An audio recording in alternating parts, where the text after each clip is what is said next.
얼마만인지 기억도 잘 안 나요. 여기에서 제가 마지막으로 꽃을 소개해드렸던 게, 야, 진짜 날씨가 너무너무 좋아졌고요. 이제 가을입니다. 사실은 제가 오늘 라방이 있어서 오늘의 제라늄은 하면서 한 가지만 찍으려고 했는데, 그 사이에 예쁜 꽃들이 또 폈어요.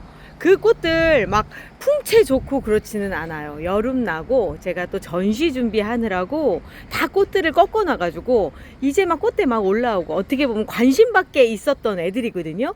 그 애들이 이렇게 꽃을 펴가지고 소개를 안 해드릴 수가 없잖아요. 그래서 제가 오늘 이 꽃들 하나하나 여기서부터 저기까지 소개를 해드리고요.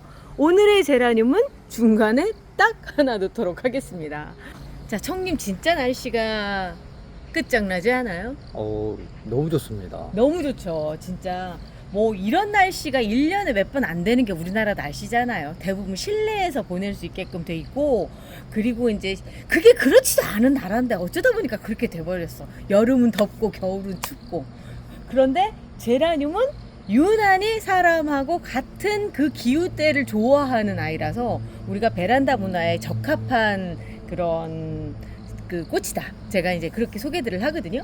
그런데 그러다 보니까 요런 날씨가 되면은 제라늄들이 너무너무 좋아해요. 심지어 벌써부터 제가 언제 그랬는데요? 라고 얘기하는 애들이 있어요. 진짜 말도 안 되게. 자, 그 중에 애기들이에요. 여름 동안에 이제 거칠게 이제 막 잘려나가고 막 이런 상황에서 살아남아서 이제 성체가 되려고 하는 8호, 9호분에 있는 아이들인데요. 자, 예로 말씀드릴 것 같으면 송찬하고 너무 비슷해서 제가 송찬이라고 간혹 소개를 해드렸던 또 마들렌입니다. 또 마들리에? 기존에 마들렌이 있는데 거기랑 뭐 비슷하게 생겨서 또 마들렌이라고 이제 나온 애예요. 그 옆에 있는 애가 송찬이고요. 송찬보다는 조금 더 마블이 좀 강하죠. 우리는 깨순이라고 얘기하는데 보통 이런 걸 마블이라고 하는데요. 제가 얘를 마블이라고 굳이 표현을 한 이유가 뭐냐면, 이렇게 길잖아요, 무늬들이. 이렇게 자국들이 길게 났고요. 송찬만 해도 그렇지 않아요. 이제 깨순이라고 얘기할 만큼 좀 자잘하게 이렇게 찍혀 있죠. 이렇게 둘을 갖다 놓고 보면 확실히 차이가 나고요. 근데 이제 제라늄은 키우다 보면 그때 달라요. 이렇게 규정을 지어도 또 상황에 따라서 틀려서 뭐 다르게 보이거든요. 그 중에 하나가 얘요. 꾸비돈이라고 얘기하기도 하는 러시아 제라늄인데, 사실 얘가 이렇게 생긴 애가 아니죠. 요거보다는 조금 더 장미형에 가깝게 피는데, 지금 핀 상태는 약간 남작부인하고도 조금 비슷하기도 해요. 그렇지만 남작부인만큼의 그런 귀티가 나지는 않아요. 사실 남작부인은 거의 뭐 제가 한쪽으로 지금 넣어볼게요. 뭐 이쪽 이렇게 귀티의 그 절정체 뭐 그런 느낌이거든요. 그런데 비스무리한 그런 느낌이 좀 나는 그런 상태로 꽃이 폈어요. 비슷한 애로 얘가 로코코입니다. 근데 예쁘죠? 아이비 제라늄이에요. 얘는 조날 제라늄이라고 한다면 아이비 제라늄인데, 뭐 이렇게 만져보면 그 좀 뻣뻣한 잎이 유난히 뻣뻣한 느낌이 좀 있고, 이제 위로 좀 길게 자라서 그런데, 얘가 저는 그런 생각, 밀필드 로즈랑 뭔 차이가 있느냐고 때마다 얘기를 하거든요. 아직도 밀필드인 줄 알았는데요. 그죠? 밀필드 같죠? 네. 그런데 차이점이 없어요. 제가 보기엔 들어오면서 얘가 살짝 개명을 한 거 아닌가. 아니면 로코코인데 본래 뭐 밀필드 로즈로 불렸던가, 뭐 그러지 않았을까 싶을 정도로 너무 비슷해서. 그렇지만 둘 다 예쁜 건 인정. 그리고 이거보다 더 예쁘게 피는 게 요렇게 피는 경우들이 좀 있어요. 전체적으로 이렇게 장미처럼. 그때는 정말 장미입니다. 장미 진짜 예쁘죠. 그리고 오랜만에 이 꽃 봐요. UV 14.20. 그동안 어디에 처박혀서 어떻게 있었는지도 몰랐다가 꽃을 폈길래 이름표를 봤더니 14.20이더라고요. 하얀 꽃들이, 그러니까 특히 러시아 제라늄 하얀 꽃들이 많이 들어왔고, 그 꽃들이 거의 비슷비슷해서 사실 얘랑 허니스파츠랑 갖다 놓고 비교를 해보면 글쎄요, 뭐 매드펄 화이트 뭐 이런 애들 꽃잎 장수 제외하고는 그닥 차이가 잘 없어 보이는데, 어쨌든 14.20도 이렇게 볼륨감 있는 꽃으로 많이들 알고 계시죠. 특히나 이제 다른 꽃보다 다른 흰색보다 좀 더 연두색이 좀 강한 그런 느낌이 좀 있어요. 그래서 요런 아이도 요번에 소개를 해드릴 수 있고요. 그리고 저희는 지금 사실은 니갈들이 막 꽃을 피기 시작을 했어요. 자, 먼저 이제 정식해서 얼마 안 된 아이고요. 그러다 보니까 몸은 쬐끔한데 그래도 꽃 하나는 내가 꼭 펴보겠다고 어떻게든 핀 터키시 커피입니다. 빨간색이고요. 얘가 여름도 거의 끝물에 피는, 아주 꽃이 맨 마지막에 피는 애로 저는 기억을 하고 있어요.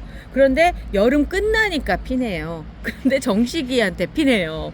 얘가 꽃을 잘라줘야지만 덩치를 좀 키우거든요. 그렇지만 이렇게 예쁜 꽃을 벌써부터 자르기에는 아까워서 제가 한번 보여드리고요. 터키시 커피라는 애가 이렇게 생겼어요 라고 하는 거 보여드립니다. 요거 분양 나갈 수 있을 만큼 있어요. 그 애들은 좀 덩치가 커요. 요만큼 큰 애들 지금 분양 나갈 수 있고요. 그리고 노비타 퍼플 레드인가? 퍼플 레드 맞지? 퍼플 레드. 맞다. 퍼플 레드. 얘도 남자들이 좋아하는 꽃이더라고요. 그 세종 전시장에 보면은 요 꽃이 이름이 뭐냐고 자꾸 물어보시는데, 이게 노비타 퍼플 레드입니다.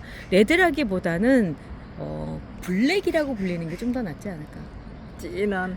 그러니까 아주 진한 색이에요. 자, 얘에 비해서 또 더 진한 애가 하나 있는데, 브라운 버터플라이라고 하는 애예요. 얘도 보면은 이제 막 이제 그 뿌띠 멍팟에서 넘겨온 티가 확 나죠. 근데 뿌띠 멍팟에서부터 이렇게 펴 있었습니다. 아까 터키시 커피도 그렇고요. 같은 리갈 안에서도 이렇게 그 가장자리 쪽에 프릴이 많이 잡힌 아이들이 대우를 좀 받죠. 귀족에 속하죠. 그런 애들이에요. 그렇지만 덩치가 작다 보니까 꽃이 작아요. 실제로는 이거보단 꽃이 거의 2배 정도 크게 피는데 덩치가 작아서 꽃이 작게 피거든요. 그렇지만 얘들이 갖고 있는 특성은 그대로 다 보여주는 그런 꽃입니다. 아유, 근데 뭐 꽃에 비해서 잎이 너무 없네요. 그죠? 보통 그래요. 근데 꽃 잘라주면 그 다음부터 잎이 이제 또 막 나오기 시작을 하니까 그러죠. 너무 이제 어두운 색만 보여드렸다면 이제 진짜 빨간색. 얘 이름이 뭐냐면 캔디 플라워 핑크레드? 핑크레드. 아니다, 다크레드. 캔디 플라워 다크레드. 진짜 귀엽게 생겼죠? 너무 귀엽다. 너무 귀엽죠? 얘들 말고요. 또 이렇게 귀여운 애들. 잠시만요. 꽃밭을 폈어요. 많이 폈어요. 이렇게 막 분양 나갈 애들이 생겼습니다. 이게 참, 한여름에 제가 꽃먹님한테 받아서 삽목을 한 애들이거든요. 리갈이다 보니까 그 뿌리가 나오는 시간이 좀 오래 걸리기는 했어요. 그런데 날씨가 선선해지니까 얘들이 갑자기 막 꽃이 막 피기 시작하는 거예요. 이게 2, 3일 사이에 핀 꽃들이에요. 한두 개는 펴 있었는데 뭐 전체가 다 이렇게 피고요. 그 옆에도 보면은 얘가 바이칼라인가 그럴 거예요. 아, 핑커벨이구나. 핑커벨이 이렇게 꽃을 폈는데 요렇게 변이가 온 것처럼 핀 애가 있어요.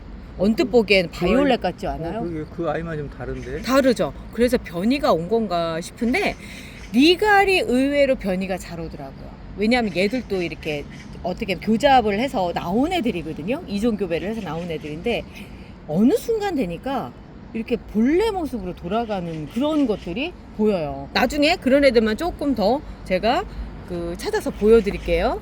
어차피 변이 얘기도 한번 해야 되긴 하니까. 그리고 이제 리갈 애들 조금만 더 얘기할게요. 리갈 중에서도 얘 콴탁 시리즈가 있죠. 콴탁 퍼펙션 얘예요. 그리고 콴탁 메티, 얘도 이제 막 정식해서 오는 애들. 콴탁 메티, 그리고 콴탁 메이. 콴탁 메이. 콴탁 메이 어디 가냐? 어머, 보여드리기 정말 민망할 정도 너무 쬐끄맣다. 그냥 꽃만 보세요. 뭐 이렇게 요런 애들이 이제 콴탁 시리즈로 이거 보편적으로 알고 있는 애들인데, 얘 말고 콴탁 더블 다이먼이라고 해가지고 완전 급이 다르죠. 정말 제가 지난 라방에서도 얘기했지만 2년 키웠어요. 2년 키워서 이만큼 왔어요. 애들이 정말 안 자라. 정말 작은 외송종이라고 하더라도 세상에 이렇게 안 자라면 어쩌나 싶을 정도로 정말 안 자라는데 대신에 꽃이 화려하다 보니까 안 이뻐할 수가 없는 거예요. 그래서 제가 얘를 소개를 해드리려고 억지로 끌고 나왔어요. 억지로. 콴탁 시리즈 요 삼총사 말고도 콴탁 더블 다이먼이 있는데 얘는 이렇게 겹꽃입니다. 요거를 보여드리려고 제가 데리고 나왔죠. 그리고 이제 리글 제라늄 안에도 요거 모스키타 웨이리지라든가 내지는 올 봄에 진짜 많이 찾으셨어요. 미시즈 GH 스미스. 왜 그러냐면 얘는 지금 꽃이 조금만 폈지만 꽃보다도 이 향기가 장난이 아니거든요. 기본적으로 리갈 제라늄은 전체적으로 다 향기를 갖고 있어요. 그런데 미시즈 GH 스미스 같은 경우는 꽃이 많이 피고 격까지도 잘 내주는데 거기에다 한 가지 향이 레몬 향이 강해서 얘는 제가 봤을 때 초보이신 분이 내가 리갈 제라늄의 매력을 느끼고 싶어 라고 생각하신다면 요거를 키우시는 게 어떨까라고 해서 권해드리는데 죄송합니다. 분양할 게 없어요. 근데 인기가 많아요? 인기가 많아서 다 나갔어요. 그래서 제가 지금 모주로 키우고 있는 애들밖에 없죠.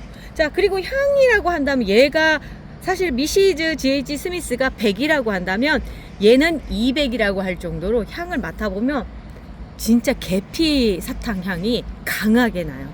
그리고 꽃이 이렇게 나비가 날아다니는 것처럼 하는데 얘 이름이 SK 자르입니다. 아마 자르, 그러니까 왕이라는 뜻인 것 같아요. 러시아 말로 제가 알기로는 자르가 왕인 걸로 알고 있거든요. 이게 러시아 말 맞나? 나 오늘 무식 들통나는 거 아니야? 하여튼 향이 굉장히 강해요. 그리고 꽃이 그렇게 잘 펴요. 얘도 마찬가지로 외송종이에요. 작아요. 아주 작게 크는데도 불구하고 향이 강하고, 그리고 요즘의 트렌드는 선반에서 이렇게 키우잖아요. 그래서 큰 애들보다 작은 애들이 더 인기죠. 그래서 옛날에는 막 크게 키우는 영양제들이 그 인기였는데 지금은 또 그거보다 작게 키울 수 있고 단단하고 꽃이 잘 피는 그런 영양제들을 많이 찾으시죠. 또 그런 애 중에 하나가, 그래서 사랑받는 애 중에 하나가 클래터포드. 얘 같은 경우도 외성종이에요. 초반에 나올 땐 되게 비쌌는데 요즘들은 많이 번식이 돼서 싸게 분양제를 많이 하시더라고요. 얘도 작아요. 기껏 커봐야 이만큼까지예요. 이만큼까지. 그러니까 요런 애들 선반에 놓고 키우시면 작은 선반에도 잘 키우실 수 있는 애들인 거죠. 자, 그리고 이제 그 뒤로 넘어오면 얘는 뭐야? 캔디 플라워 다크레드? 아까 내가 보여드렸던 걔구나. 자, 그리고 나서 이제 쉽게 키울 수 있는 애가 파샤트. 제가 초보이신 분들한테 많이 보내드리는데 제가 얘를 왜 데리고 나왔느냐면 얘가 이 꽃을 가지고 동그란 꽃볼로 항상 맺혀요. 그런데 애기라서 이제 첫 꽃대라서 이렇게 생겼는데 제가 최근에 얘는 정말 발라당 했는데도 너무 예쁘다라고 소개해드렸던 꽃이 있어요. 에릭의 사자자리 성운입니다. 예쁘죠? 예쁘네요. 진짜 예뻐요. 꽃잎 장수가 얘보다는 파샤트보다는 한 10배는 많은 것 같아요. 마치 물고기 비늘이 거꾸로 서 있는 듯한 금붕어 보는 듯한 느낌이죠. 금붕어 야가 그런 느낌이요? 금붕어 보는 듯한 느낌. 꽃 이름이 뭐예요? 사자자리 성운. 사자자리 성. 사자자리. 별자리 중에 사자자리에 성운이 있어요. 그러니까 별들이 너무 많아서 구름처럼 보이는, 거기에서 영감을 얻었나 봐요. 그런데 그 이름이 뭐라고 해야 되나, 억지로 붙인 이름인 것 같지 않을 정도로 꽃잎이 아주 이렇게 잘 예쁘게 뒤집어져도 예쁘게 요렇게 보이는데 사실 파샤트가 더 꽃볼이 딱 돼 있으면 견줄만한 상황이 됐었을 거예요. 그런데 이제 첫 꽃대라서 그런데 색이 너무나 비슷해서 제가 데리고 나와봤습니다. 비슷하죠? 자, 그리고 이제 그 뒤로 가면은 마담 티보는 참 재밌는 게 뭐냐면 이쁜 아이비 같은데 꽃의 형태는 언뜻 보기에는 조날처럼 덩어리가 지는데 또 가운데 이렇게 가까이서 보면 스텔라의 형태를 갖고 있어요. 뾰족뾰족해서. 그러게요. 그러니까 아주 독특한 꽃이에요. 마담 티보는 제가 아주 이렇게 본 중에는 제일 독특한 꽃이 아닐까라는 생각이 드는데, 꽃겹이라 단점이라고 한다면 이렇게 꽃잎이 떨어진다는 거. 그래도 하나 정도는 키워도 괜찮을 만한 아이가 마담 티보고요. 그리고 또 그런 애 중에 아주 독특한 애 중에 하나가 이 마리 루이즈예요. 핑크 판도라의 스텔라 버전? 이렇게 얘기가 맞을 수 있을 것 같아요. 끄트머리가 뾰족뾰족하죠. 그리고 꽃이 요게 다 핀 거예요. 참 예뻐요. 얘도 이제 막 이제 정식을 해서 자리를 잡아가고 있는 애라서 지금 덩치는 작은데 잎의 광택과 꽃의 형태와 제가 키우면서 참 예쁘다 생각한 애 중에 하나가 이 마리 루이지였어요. 그러면 여기 핑크 판도라의 변이종인가요? 아무래도 변이라기보다는 이제 교배종이다. 아, 교배종. 교배종이다라고 생각할 수가 있는 거죠.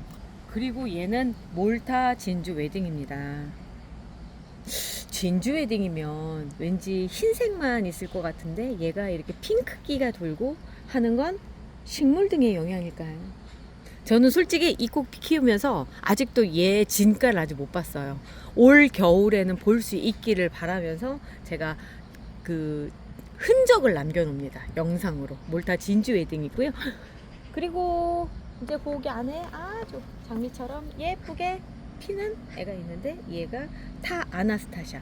타 아나스타샤는 다른 러시아 제라늄 안에서도 그러니까 러시아 제라늄 안에서도 유난히 꽃 욕심이 많은 애 같아요. 아주 애기였을 때부터 계속 꽃을 피우면서 나오는데 요렇게 초반에는 피우다가요 그 다음에 이렇게 뒤집어집니다. 근데 완벽하게 뒤로 확 뒤집어지진 않아요. 얘는 이제 저쪽에 꽃대가 올라오면 이 메인 꽃대가 이렇게 시들기 시작을 해버려요. 그래서 이 러시아 제라늄의 장점이라고 한다면 화려하고 큰 꽃볼을 갖고 있는데 단점이라면 모든 꽃들이 한꺼번에 다 예쁘게 핀 모습을 볼 수가 없다. 어디 한 곳은 이렇게 찌질한 모습을 보여서 참 내놓기 그렇다. 차라리 여기만 내놓으면 참 좋은데 내지는 여기 안 폈을 때 여기만 하면 그런데 그래서 항상 제가 얘를 어떻게 하면 좋을까 막 이런 생각이 드는 애들이 러시아 제라늄이고요. 그래도 그 중에서도 자그마한 몸체에 꽃을 아주 다글다글 잘 올려주는 애가 이 타 아나스타샤예요. 오늘의 제라늄은 하면서 얘기를 하려고 했는데 어떻게 하다 보니까 이렇게 얘기가 됐네요. 아, 소개를 안 해드린 애들이 있구나. 뭐냐면 제가 아까 클레터포드 잠깐 보여드렸죠. 이 스텔라 애들을 올해 유난히 소개를 못 해드렸어요. 이유는 뭐냐면 지난번에 제가 광주 내려갔을 때 어떤 분이 그 얘기 하시더라고요. 이상하게 스텔라가 죽어요 라고 얘기를 하시던데 저도 사실은 그 현상을 겪었습니다. 첫 해 그러니까 세균성 전문이병이 퍼지던 첫 해는 스텔라는 좀 멀쩡했어요. 근데 이게 그런 것 같아요. 감염이 되는 해가 있고요. 그 감염이 창궐하는 해가 있고요. 그리고 나서 사그라드는 해가 이렇게 있는 것 같아요. 조날은 재작년에 막 감염이 돼서 작년에 거의 피크를 찍었다가 올해는 내려가는 해인 것 같고요. 작년에 피크를 찍을 즈음에 얘들이 감염이 되고 그리고 나서 올해 피크를 찍고 그 다음에 이제 내년쯤에 사그라들 것 같다라는 생각이 들거든요. 걔가 이제 스텔라예요. 그래서 올해 많이 소개는 못 해드렸지만 스텔라의 장점이라고 한다면 독특함이죠. 독특함이고 얘가 이 꽃잎이 뾰족뾰족한 것만큼 잎도 뾰족뾰족합니다. 그래서 독특하고요. 한번 키워보시면 얘가 가장 큰 장점은 격가지를 참 잘 내줘요. 그래서 수영을 저절로 동그랗게 만들어준다고 하는 거. 무슨 얘기냐면 굳이 댕강을 할 필요까지는 없다는 거. 키가 너무 작아가지고 그런 장점이 있는 애가 요런 스텔라예요. 그리고 얘는 엘레강스 니콜렛인데 꽃 색깔이 보라색에 가까운 참 예쁜 애인데 지금 달랑 하나 폈거든요. 그렇지만 이렇게 아니 도대체 몽파프로 무슨 재주가 있어서 이 가을에 이렇게 리갈이 핀단 말이야. 질문하실 수 있어요. 아시는 분들은 다 아실 거예요. 에어컨 밑에서 20도 이하에서 20일 정도만 지나면 얘들이 꽃눈이 형성이 돼요. 그 꽃눈이 이제서 꽃이 피는 거예요. 그러다 보니까 애기들인 거예요. 애기들이 뿌리 내리고 하는 과정 안에서 꽃눈이 조금 나왔던 게 그 저온 처리가 되면서 꽃눈이 더 많아지고 이러면서 이렇게 핀 거거든요. 그래서 볼 수가 있습니다. 그런데요, 지금부터는 저절로 저온 처리가 되는 시간이 됐어요. 이제 어제 저녁에 기온이 13도까지 떨어지더라고요. 그 정도로 되면은 리갈은 지금부터 사실 순짓기만 안 해주시면 아니면 순짓기를 해주신 데서 나오는 새순에서 꽃눈이 만들어지는 그런 시기가 돼서 리갈이 굉장히 매력적인 그런 모습들을 갖게 되는 시기가 됐어요. 자, 리갈 얘기만 된통했더니 저 뒤에 있는 애들이 저도 좀 소개 좀 해주시죠. 처음에 잠깐 보여드렸었는데 끝순입니다. 끝순이? 끝순이. 형님 좋아하는 그 끝순이에요. 빨간색 예쁘죠. 보통 이렇게 빨간색을 보여드려야지만 그 조회수가 많이 나와요. 이유는 다른 거 없어요. 내가 보고 싶다 이런 느낌이신 거지 다들. 그러신 거죠. 자, 그 뒤에 예쁜 꽃도 있어요. 이 꽃 이름은요 더 사랑의 사랑의 기쁨, 사랑의 인사라고 자꾸 나오려고 해서 사랑의 기쁨입니다. 빨간색 옆에 있으면 더 청순해 보이죠? 요런 매력이 있어요. 가장자리 쪽으로 핑크핑크 하면서 꽃이 상당히 섬세한 아이예요. 그리고 그 뒤에는 제가 요즘 그런 거예요. 얘만 보면 그냥 마음이 뿌듯해. 새순들이 정말 너무 예쁘지 않아요? 연두색이, 제 얘 이름이요. 봄날이 아니라, 러블리엔입니다. 봄날엔하고 참 많이 닮아 있어요. 그런데 봄날엔보다 꽃이 더 동글동글하게 펴서 더 풍성해 보이는 장점이 있죠. 10월은 확실히 제라늄에겐 봄이에요. 이제 봄이 시작됐습니다. 낙엽이 떨어지는 그 순간 우리에게는 봄이 시작이 됩니다. 이 무슨 조화라는 말인가. 이제 즐거운 이 시기 우리 제라늄 키우면서 행복해봐요. 우리 내일 또 봐요. 안녕히 계세요. 근데 오늘의 제라늄은 뭘 하지?